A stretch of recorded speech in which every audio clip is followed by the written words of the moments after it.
what you'll need to complete this bag is one rectangle at 5.5 inches by 10 inches, one at 5.5 inches by 8 inches. You want two at 4.5 inches by 8 inches, one piece that's 5.5 inches by 4 inches, one 4-inch by 4-inch square in green, and 2 yellow flowers. Just kidding, you're also going to need a 1-inch by 4-inch strip in preferably red. I have this pink. It kind of looks like red on the camera. So your green background with your 2 lovely flowers, place them the way you think it matches the way it should. Usually it's the bigger one in the upper right hand corner, the smaller one in the lower hand corner. You just take a pin, pin that one down, pin that one down, and you can hand stitch. By all means, go ahead and hand stitch it. I am not much of a hand stitcher, so I won't be doing that. I'm gonna machine sew just a straight line down each petal, and that should hold it down just fine. So I just start at the edge of the petal, go toward the center, then back stitch over that same line all the way back. Lift my needle, pull it out some, get the thread out of the way, and I start on the next petal. I'm not going to cut off the thread until I'm done with the whole thing because it's a waste of time. And you don't really have to leave the needle in there longer than, like, I'd say 2 petals. After that you should be good. I did it for 3. Alright, so I sewed a line down the center of all my petals. If you want to go all the way around them, go for it. All of my petals are sewn down. So now we can attach this to the front side of the bag. Alright, so this is our 10-inch piece. We want the bigger flower to be in the upper right hand corner. Place it about, I'd say, about 1 inch from the bottom. Place the label just above it. And just to hold it down, throw a pin in it. I'm gonna get stabbed, aren't I? So now I'm just gonna go through, top stitch along the top and then along the sides all the way around. The visible top stitching on these actually looks really cute. So if you don't want to use the same exact color as the backgrounds or the flowers or whatnot, because you're gonna end up sewing right over this flower anyway, I just use a bright color. I use a white color and it looks actually pretty cute that way, so I'm not gonna stress it. This is hilariously stitched together, but you know what? It's together. I'm just gonna go with it. And it's hard to sew around a tripod and a camera, so there. So first you want to take your 5.5 inch by 4 inch, and then you want to just fold that in half, line up the sides, and just put a couple pins in there. You also want to do the same to your side pieces, which are the 4.5 inches by 8 inches. Fold them lengthwise, put in some pins to hold it still. And now you want to take these over to your sewing machine and you just want to get as close to the edge as you can. And make sure that you backstitch in the beginning and the end of your row. So do that to your other 2 pieces. So you've got your 3 pieces with your seams, your crease sewn in, I should say. And what we're going to do is, this is the bottom of the bag. Keep collecting things. And we want these seams to face inward.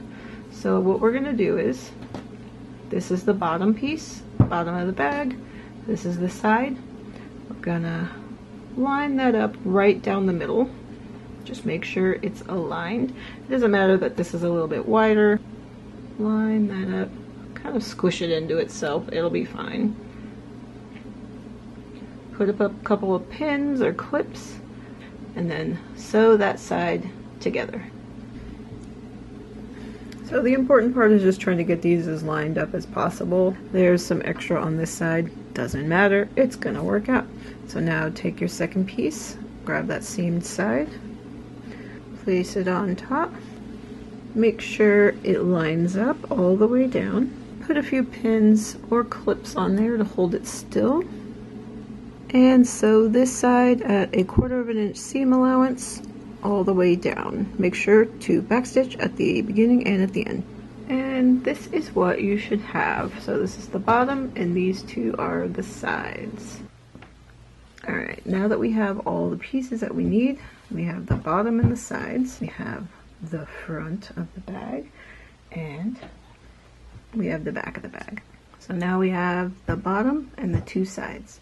We want to start on the left here.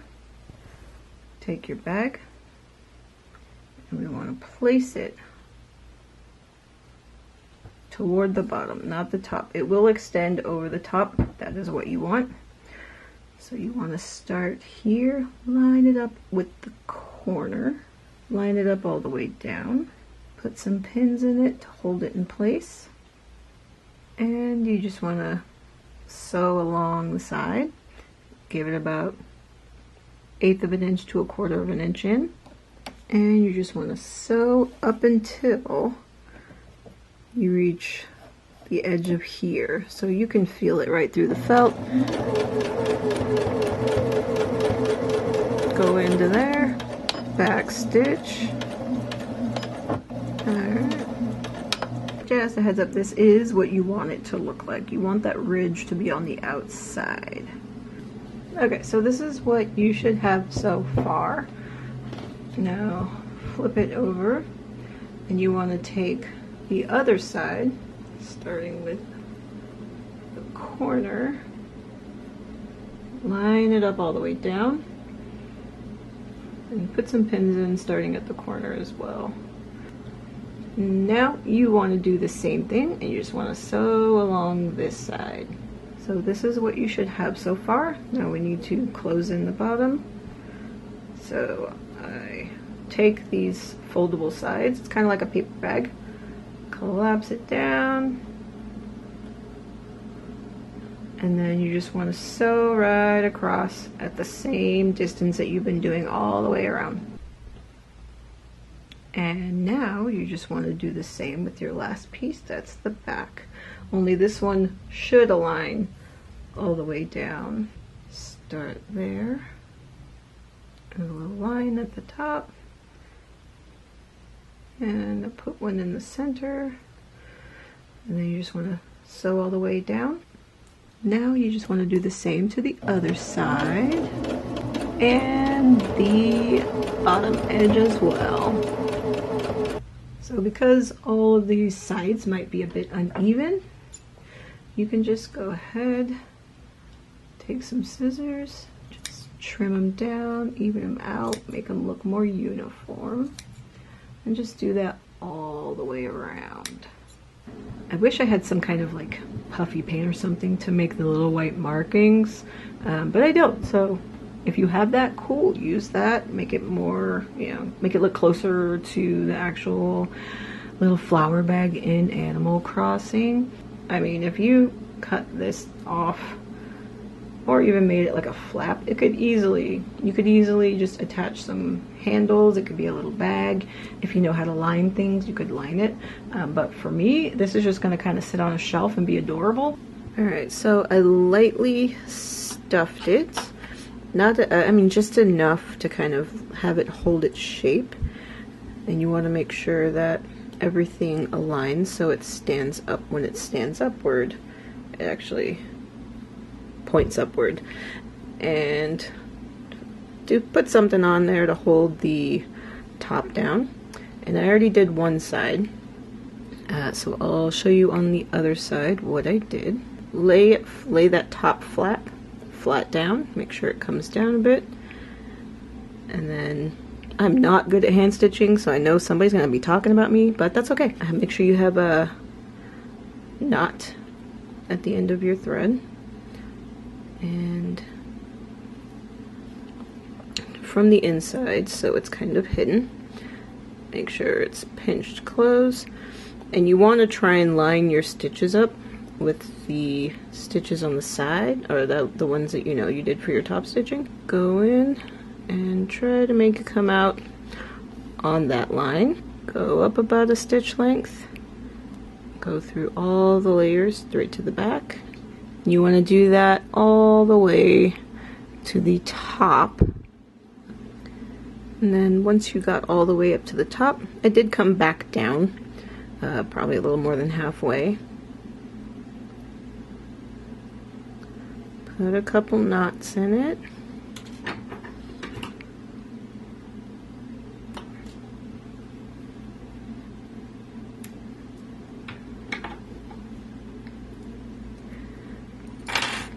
Now, if this is going to be something that, you know, a little kid is going to play with, go ahead and seal this off. This, I don't have kids, and they're not going to be hanging out with this guy, so I'm just going to leave it as is, but feel free to close it up.